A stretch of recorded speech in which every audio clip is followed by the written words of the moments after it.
우리 인간에게 가장 중요한 관심사는 인간 자체에 있는 것이 아닐까. 이를 위해 인간은 많은 노력을 바쳐왔고 수많은 분석적인 학문을 발전시켜 왔다. 윤리학, 철학, 심리학 등이 바로 그런 것들이다. 막대한 시간과 돈이 인간 행동의 성향을 예견하기 위한 자료 수집과 분석에 쓰이고 있다. 이러한 부단한 추구는 궁극적인 해답을 얻기 위한 기대에서 생겨난다고 할 수 있다. 그러면 무엇이 해답인가? 우리가 항구적으로 믿을 수 있고 때로는 이미 발견한 것처럼 여겨지기도 하는 궁극적인 해답을 통해 우리는 경제 문제나 범죄 문제, 국가의 건강이나 정치 문제를 해결할 수 있어야 한다. 하지만 어떠한가? 지금껏 우리는 그 어느 것도 해결하지 못하고 있다. 그것은 자료가 부족해서가 아니다. 사실 우리는 자료 홍수 속에서 헤매고 있다. 장애가 있다면 그것은 수많은 자료가 아니라 그 자료의 의미를 해석할 수 있는 적절한 도구가 없다는 데 있다. 우리는 이제껏 올바른 질문조차 하지 못해왔다. 질문 자체의 정확성이나 타당성을 측정할 만한 도구가 없었기 때문이다. 인간의 딜레마는 지금도 그렇고 언제나 그렇지만 인간 자신이 지적으로 가공한 것을 사실인 것처럼 믿어온 데에 있다.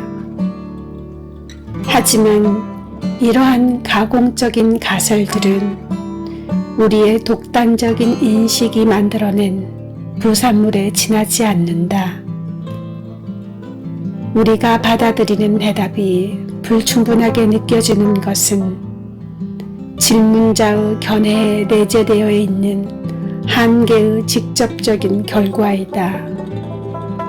질문 자체에 내포된 아주 작은 오차가 뒤따르는 해답에 엄청난 오차를 초래할 수 있는 것이다.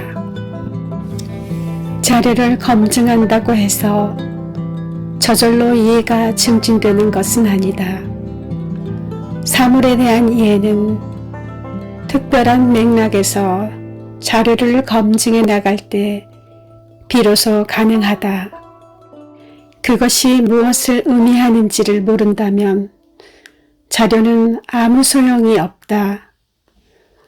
자료의 의미를 이해하기 위해서는 무엇보다도 먼저 타당한 질문을 할 수 있어야 하고 나아가서는 자료를 추리고 설명하는 과정에서 자료를 객관적으로 잴 수 있는 적절한 도구가 필요하다. 인간 행동을 깊이 있게 이해하기 위한 수많은 시도에도 불구하고 대부분의 인간 행동이 아직도 판독이 불가능한 것으로 남아있다. 인간 행동을 이해하기 위해 우리가 창조했던 모든 체계들이 광범위하고 그럴듯해 보이긴 하지만 밑그림부터 한계를 지니고 출발했기 때문에 지금껏 소경이 소경을 인도하는 어리석음을 벗어나지 못해온 것이다. 우리가 인간 문제의 본질을 탐구해 나아감에 따라 인류 역사를 지배해온 인간의 동기나 경험들을 객관적으로 평가하고 해석할 수 있는 믿을 만한 바로미터가 지금껏 존재하지 않았다는 사실이 더욱 분명해질 것이다. 철학과 철학에서 파생된 수많은 격가지 학문들은 추상적인 개념을 창조함으로써 인간 경험을 이해하려고 시도하면서 궁극적인 실제와의 일치점을 저당 잡히고 있다. 정치체계는 인간의 상대적인 가치 기준에 기초하고 있지만 이것이 꼭 맞아 들어간다는 사실적인 기반은 어디에도 없다.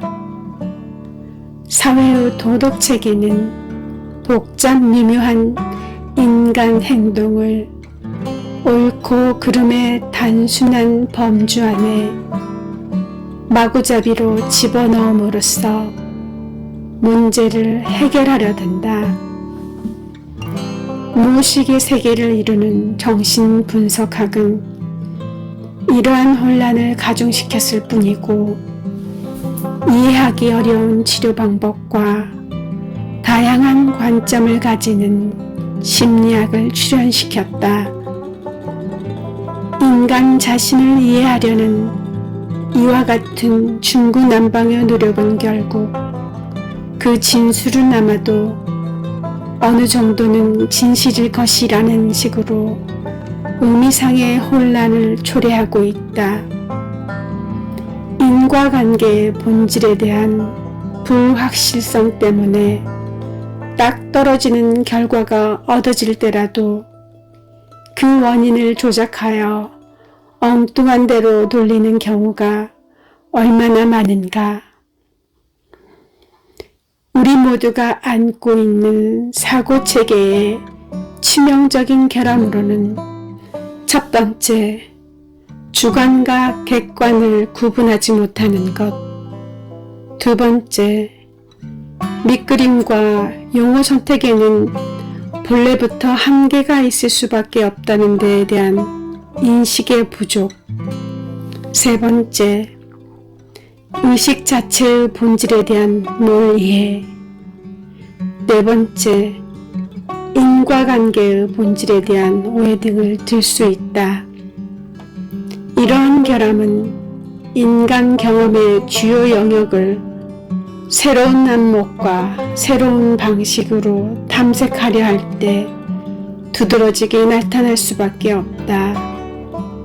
인간 사회는 문제의 원인을 명확히 모르면서 그 결과만을 고치려고 부단히 안간힘을 써왔고 바로 그것이 인간의식의 진보가 그토록 느리게 진행될 수밖에 없는 이유 중 하나다. 인류는 이제 겨우 올라가야 할 사다리의 첫 단에 머물고 있다. 세계 도체에 존재하는 굶주림의 문제도 아직 해결하지 못하고 있는 것이다. 거인 맹목적인 모든 시도와 잘못에도 불구하고 이만큼이나 인간의 진보가 이루어졌다는 것은 놀라운 일이 아닐 수 없다. 이처럼 해결을 위한 탐색을 닥치는 대로 해나가다 보니 우리는 결국 미궁 속에서 헛되이 헤매고 있는 꼴이다. 하지만 진실한 해답은 언제나 단순한 곳에 있음을 알아야 한다. 우주의 기본적인 법칙은 경제성이다. 우주는 단 하나의 쿼크도 낭비하지 않는다. 만물에는 목적이 있고 그것들은 균형을 이루고 있다. 이 우주에 무의미한 사건이란 없다. 외부의 원인들을 초월하여 바라볼 수 있는 시야를 확보하기 이전까지는 인간은 자기 자신에 대한 삶의 결핍에서 헤맬 수밖에 없다. 인간의 기록을 훑어보아도 원인을 규명한다고 해서 해답이 주어지는 일이 없었다는 점을 잘 알 수 있을 것이다. 겉으로 보이는 원인들 밑에 숨어있는 조건들을 찾아내야 하고 이러한 조건들은 인간의 의식 자체에 숨어있다. 일련의 사건들을 하나하나 분석하고 다시 엮어가며 그 인과관계를 규명하는 것으로는 궁극적인 해답을 찾을 길이 없다. 눈에 보이는 세상에서는 어떠한 원인도 찾을 수 없다. 앞으로 우리가 논증하고자 하는 바이지만 눈에 보이는 세상이란 나타난 결과물일 뿐이다. 인류는 어디로 가고 있는 것일까? 사회는 그 자신의 혼돈의 하부 조직 덕분에 결국 파멸의 길로 치닫고 말 것인가? 미래에 대한 이러한 전망이 거의 일반화되어 가고 있다. 국제적인 여론조사에 의하면 지구상의 모든 곳에서, 심지어는 최선진국에서조차 높은 불행지수가 현실로 나타나고 있다. 대다수의 사람들은 비관하기에 지쳐서 내세에 더 좋은 세상에서 살 수 있기를 기도한다. 그래도 내일의 유토피아를 예견하는 자들이 없지 않지만 그들은 그 세계의 실현을 위한 아무런 방법도 알지 못한다. 우리에게는 화려한 종국을 꿈꾸는 사람들이 필요한 것이 아니라 그 방법을 아는 지혜로운 사람이 필요하다. 자세히 살펴보면 효과적인 방법을 찾는 데 대한 어려움은 본질과 본질이 아닌 것을 구분하지 못하는 우리의 무능력 때문이지 다른 데에 원인이 있는 것이 아니다. 지금까지는 무엇이 효과적인 해결책이고 무엇이 비효율적인 해결책인지, 무엇이 강력한 해결책이고 무엇이 물에 물 탄 듯한 해결책인지를 가려내줄 수 있는 어떠한 체계도 갖지 못한 것이 사실이다. 진실의 정도를 현실적으로 평가할 수 있는 방법이 우리에게는 없었던 것이다. 한 사회가 나아갈 길은 대부분 편의주의, 부정확한 통계, 감상주의, 정치와 언론의 압력, 개인의 편견과 기득권 등에 좌우되어 왔다. 모든 사람들의 삶을 위한 중요한 결정은 항상 실패를 초래할 수밖에 없는 조건을 이미 안고 있는 상황에서 이루어져 왔다. 문제를 효과적으로 풀어나갈 뚜렷한 기준이 없으므로 우리는 눈에 보이는 힘에만 거듭거듭 의존함으로써 비싼 대가를 치러왔다. 거의 비용이 들지 않는 눈에 보이지 않는 잠재력은 활용할 생각을 하지 않은 채 인간에게 주어진 감정과 이성의 능력이 절대적인 것이 아님은 개인이나 집단의 치열한 생존 경쟁의 역사를 돌아보아도 너무나 분명하다.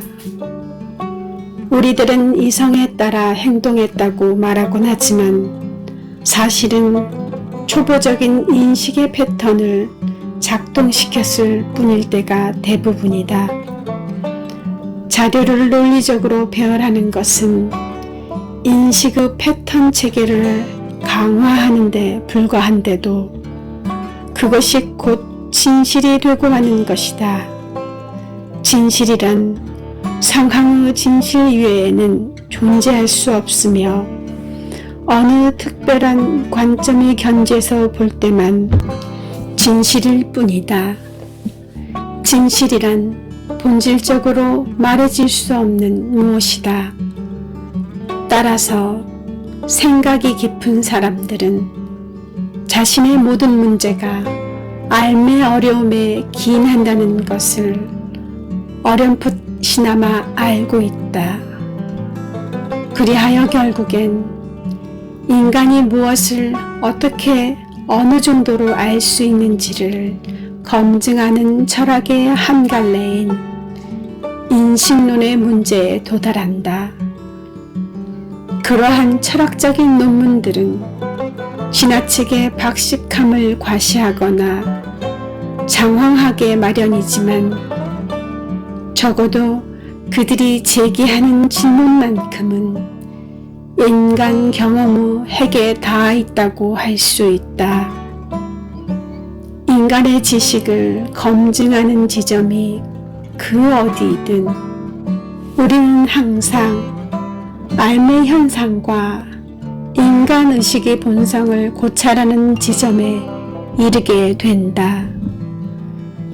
그리하여 궁극적으로는 인간의 조건을 개선하기 위해서는 삶을 증명할 수 있는 기초공사가 이루어져야 하며 그런 토대 위에서만 신뢰가 생겨날 수 있다는 자각에 도달하게 된다.